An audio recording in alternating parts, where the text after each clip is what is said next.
I am not a fan of Aaron Wolf. Maybe that'll change later on as I watch him grow in New Japan Pro Wrestling. But we are going to continue to talk about Wrestle Kingdom 20. Welcome, ladies and gentlemen, to a brand new episode of the Square Circle Podcast with your host, Marie Shadows. And yeah, we're going to be talking about Aaron Wolf versus Evil. This match was for the NEVER Openweight Championship title. And honestly, I made a whole video talking about the factions and the championship titles and stuff. And I think that the NEVER Openweight Championship title should eventually get retired because that same motto that they have for the NEVER acronym, phrase, whatever you want to call it, is just not within New Japan Pro Wrestling. You could put it on a newcomer like Aaron Wolf, who is a judo master and a judo Olympian, and it's fantastic. It's great. I'm not trying to take that away from him because that's his accomplishments, but the NEVER Openweight Championship title was created to give the new blood that came into New Japan Pro Wrestling back in the day that was hungry for a spot, hungry to be accepted by the fans, to be heels, to be baby faces. They carry the essence of what NEVER stood for. The NEVER acronym goes as such: New Blood, Evolution, Valiantly, Eternal, and Radical. The NEVER Openweight Championship title, the project of this, was officially announced on July 12, 2010, and the first ever event to crown the champion happened on August 24, 2010. And as you can see, we're already in 2026. So back in 2010, there was a whole different type of atmosphere, a whole different type of young, up-and-coming athletes that wanted a share, a piece of New Japan Pro Wrestling to show what they are capable of in front of a Japanese crowd. And at that time, it made sense to have the NEVER Openweight Championship title. Now, fast forward to current times in 2026, we have Aaron Wolf defeating Evil. Before I continue further with that, I just want to mention, because somebody in the comments might jump in and say something, but the championship title was established in 2012. Either way, the whole thing still stands as during that time, there was a different atmosphere with young and up-and-coming athletes that wanted to prove themselves no matter what. And Aaron Wolf obviously wants to prove himself, and he got into wrestling after becoming an Olympian and doing judo and all that kind of stuff, and I totally get it.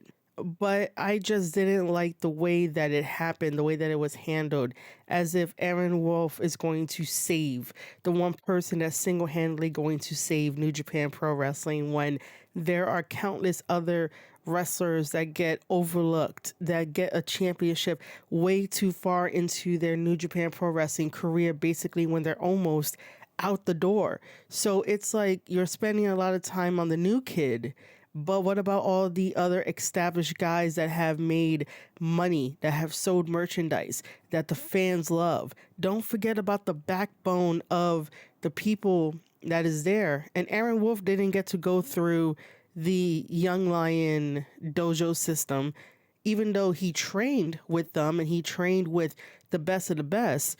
But it's still like there are young lions that go through that dojo system for years before the elders can be like, oh, you are ready, so you get to graduate.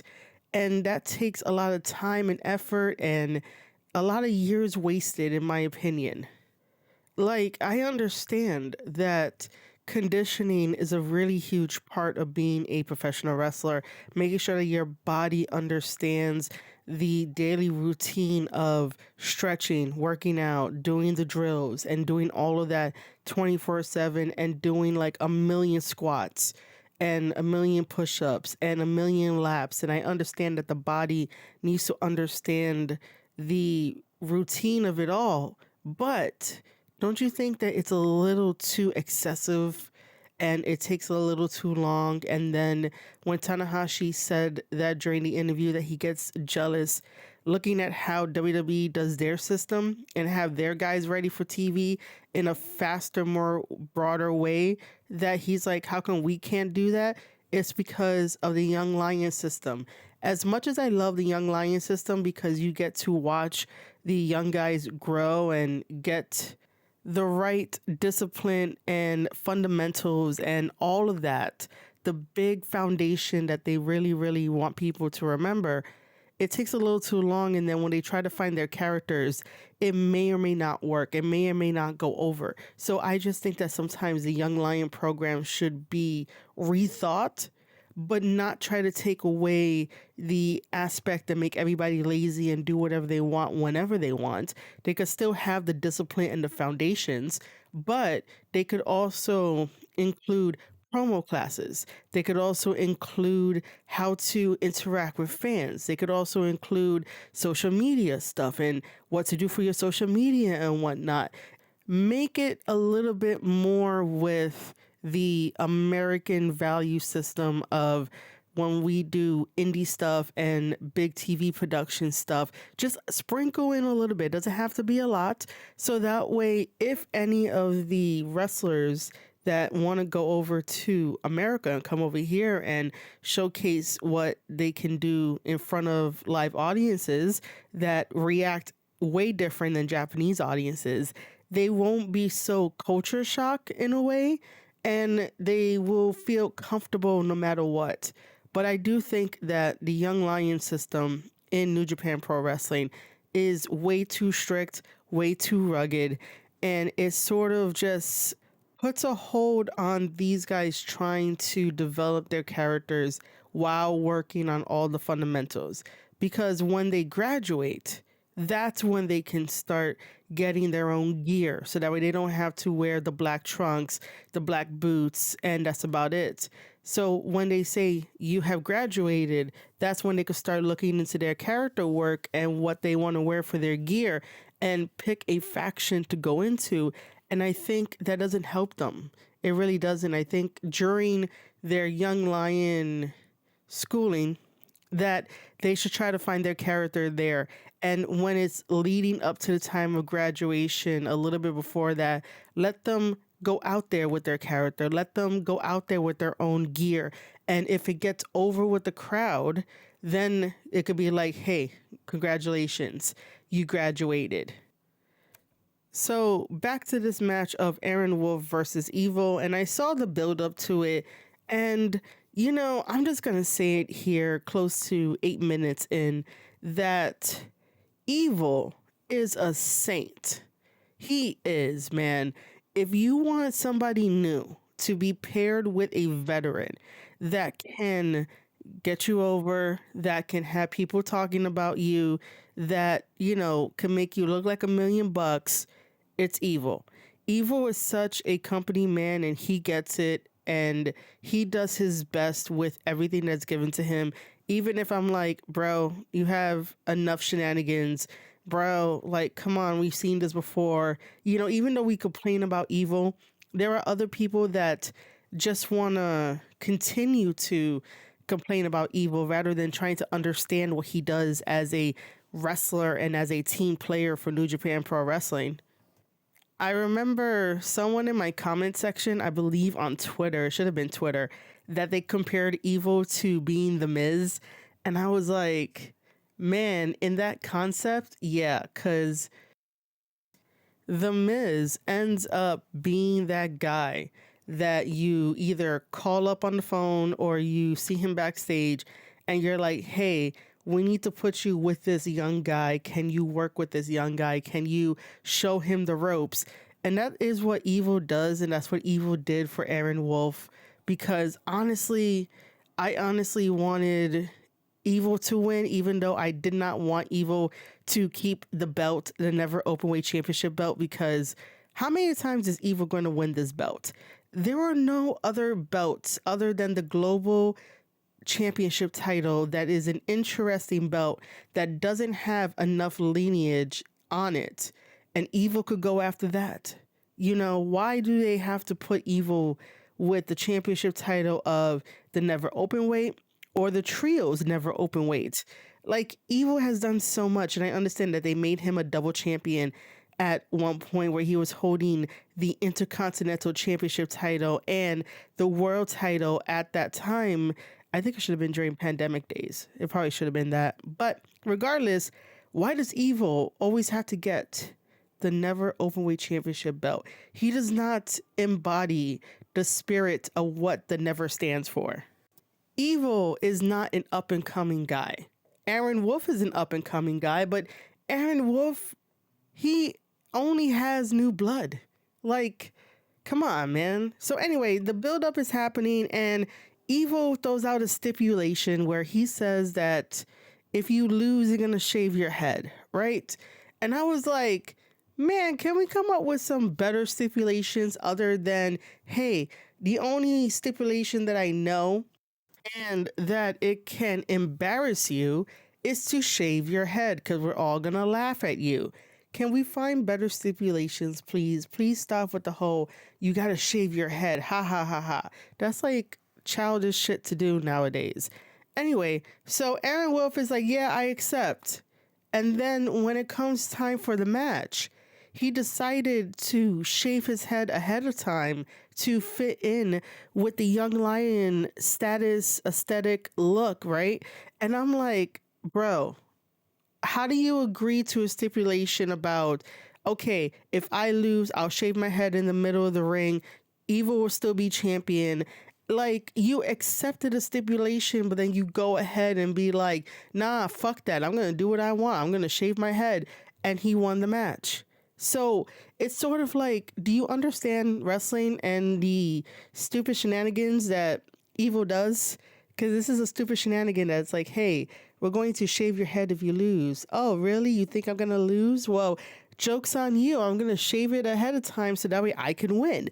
Like, that made no sense. And then I know that Suji in his interview said that, oh, he gets it, meaning Aaron Wolf coming out with his head shaved and with the gi and everything, that, like, you know, he gets it. And I'm like, oh my God, no. It's definitely a twist on professional wrestling, right? This is why we should not have stipulations for matches if they're not going to be upheld. Now, let me talk about the match. Starts with strikes between both of them, a headlock. The crowd is making some noise. We basically get the introduction of the basics. Evil does a mule kick and gets shoulder tackle, which I was like, what the hell? Someone gets shoulder tackle. It should have been Evil and or maybe Aaron, but either way, a shoulder tackle, suplex, elbow on Evil by Aaron Wolf. Aaron Wolf did look comfortable in the ring at times, and he gets it. He's learning, but at the same time, you're in there with Evil with all the shenanigans. We get a Evil fakes out Aaron, and then House of Torture attacks Aaron on the outside. You know, Evil does his swing and chair thing to Aaron, and they throw him into the exposed turnbuckle. You know, by this point, we shouldn't even be surprised about the exposed turnbuckle, but they do it so well that you forget that somebody is taking off the turnbuckle so that way Aaron Wolf can hit into the turnbuckle. So, you know, this is new for Aaron, right? They don't do this in the dojo during training. They don't train the guys to be like, oh, you're going to go up against Evil? Well, I know his whole playbook, and this is what we're going to work on. You have to be very mindful of everyone on the outside because they love the numbers game, and if you don't have anybody in your corner, you're going to be asked out. So you have to pay attention to Dick Togo. Dick Togo is the mastermind to take away the turnbuckle, so that way the exposed rings in the turnbuckle area is exposing. You hit your back and it's going to hurt and you might end up giving up. But this is how you avoid it. You have to have your head on a swivel. Nobody in the dojo system is teaching these young kids, these young lions, and even veteran wrestlers the playbook of House of Torture. I would do it all the time just so that way they could be smart to it, and that way it can push House of Torture to get better shenanigans. So, in my notes, this is what I have. Aaron gets thrown twice into the exposed turnbuckle. And then we have the multiple pin attempts that Evil tries on Aaron, and obviously Aaron kicks out. And then I have everyone gets a judo throw. You get a judo throw, you get a judo throw, you get a judo throw. It's like Aaron Wolf is the Oprah of judo throws. And also, Aaron Wolf gets powder thrown into his eyes so he can't see. That is a huge overuse of that tactic from House of Torture. We've seen it so many times. And so there's a suplex, the scorpion lock on Aaron. Aaron gets to the ropes. This guy has a lot of fighting spirit, which I'll give him that. But this is your first official match against Evil and House of Torture, and they're stacking up the deck, and you're still going. I am going to say my little mini problem with this now as we get closer to more shenanigans, but I would just say this, that just because you want to make Aaron Wolf the face of the company doesn't mean that he has to be Superman right out of the gate. Because a first timer, and I'm thinking about this in story wise, in kayfabe wise, and Evil and House of Torture has such a hold on the division in kayfabe when it comes to what they do in the ring, how they utilize the outside, how they utilize in the numbers games, and throwing the powder and using the weapons and doing the distractions with the referee and everything. Like, stick with me in this whole entire kayfabe breakdown right now, right? So we know that they have this hold on New Japan Pro Wrestling and the wrestlers and all this kind of stuff, right? So Aaron Wolf being brand new, coming into New Japan Pro Wrestling, even if he watched it before going into the company, it's a lot more different when you're in there and it's fight or flight mode, right? So he's new. He doesn't know what to expect from House of Torture. And obviously, during training, they didn't teach him the House of Torture playbook. So how is Aaron Wolf getting a 50-50 match out of Evil when this is his first match ever as a professional wrestler in New Japan Pro Wrestling? Why is he countering Evil and House of Torture? He got powder thrown in his face, and I'm going to speed this up a little bit. Not only did he get powder thrown in his face and get the rope break, but Aaron somehow makes a comeback to do the Olympic slam to Evil and a splash on Evil. And the referee goes down, of course, and here comes Dick Togo to choke out Aaron with that little thing that he has. And it's an all-out interference from House of Torture to some guys from Hontai, I think. And then Fale comes in, because if you guys don't know, Fale is part of House of Torture. It's fucking stupid. It really is. But we'll get there at another date for talking about all that shit. But Fale comes in, puts a table in, sets up the table, puts Aaron on the table, and Fale is a big guy. He's a big guy. He lost some good weight, but he's a big guy, and he comes down with his own body slam. I was going to be like he comes down with a tsunami, but you guys get it. He comes down with a body splash on Aaron through the table. And if you know anything about Japanese tables, they are nothing like WWE tables. Japanese tables are very skinny, they're very long, they're very thick, and they're made of real wood. So when you're crashing down, you can easily get busted open on your back area if you're not careful. And these tables are proved to be a really big weapon to use. So after all of this bullshit that happens, all the interference from the powder being thrown, Aaron getting thrown into the turnbuckle, going through the table on Fale's weight, and Dick Togo trying to choke out Aaron, and the referee is down, and chairs and all this kind of stuff. And you're telling me that the only way that Aaron wins this whole entire fuckery is by putting Evil in a triangle submission sort of choke, that Evil just fades away sleeping, and bam, Aaron Wolf wins and becomes the new NEVER Openweight Champion. What the fuck kind of booking is that? That makes no sense for story-wise. That makes no sense for kayfabe.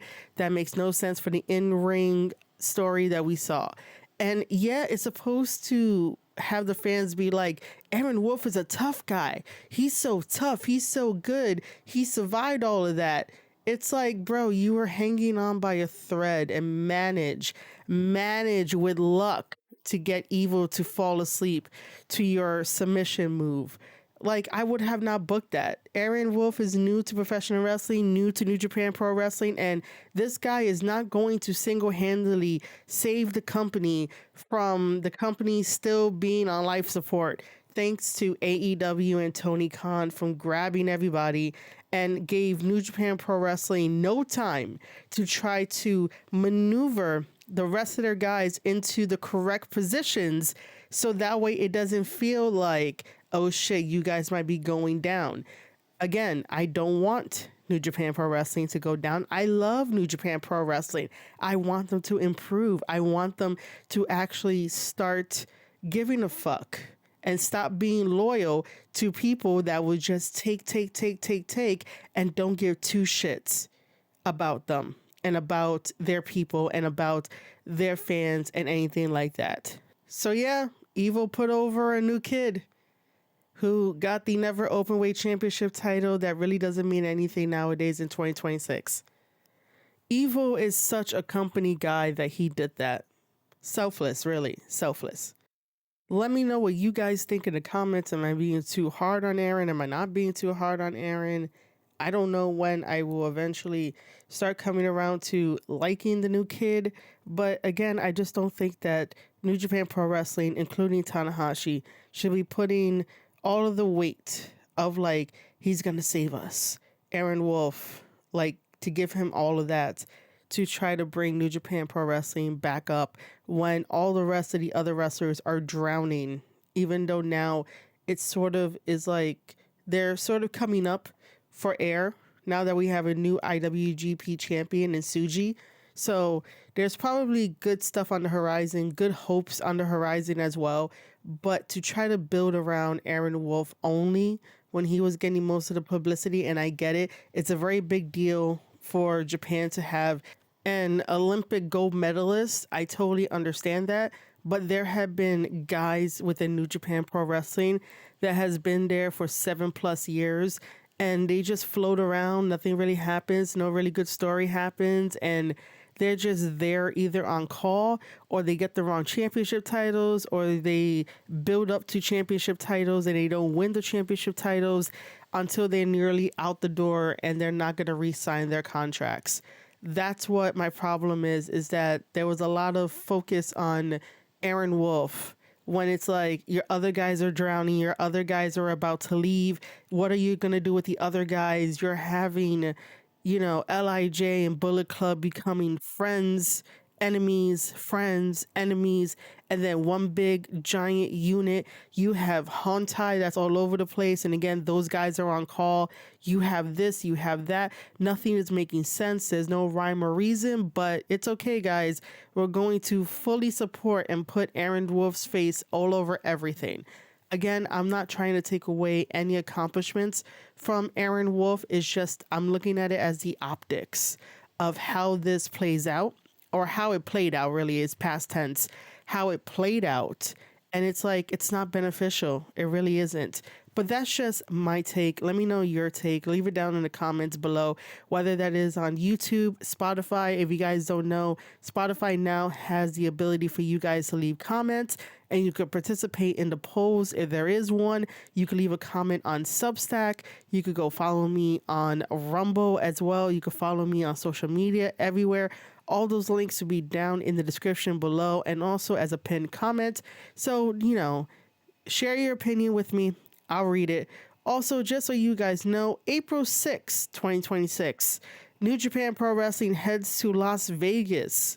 And I believe this is another El Desperado invitation sort of event where it's going to be bloody and it's going to be gruesome and it's going to be professional wrestling. I think there's going to be some death matches there.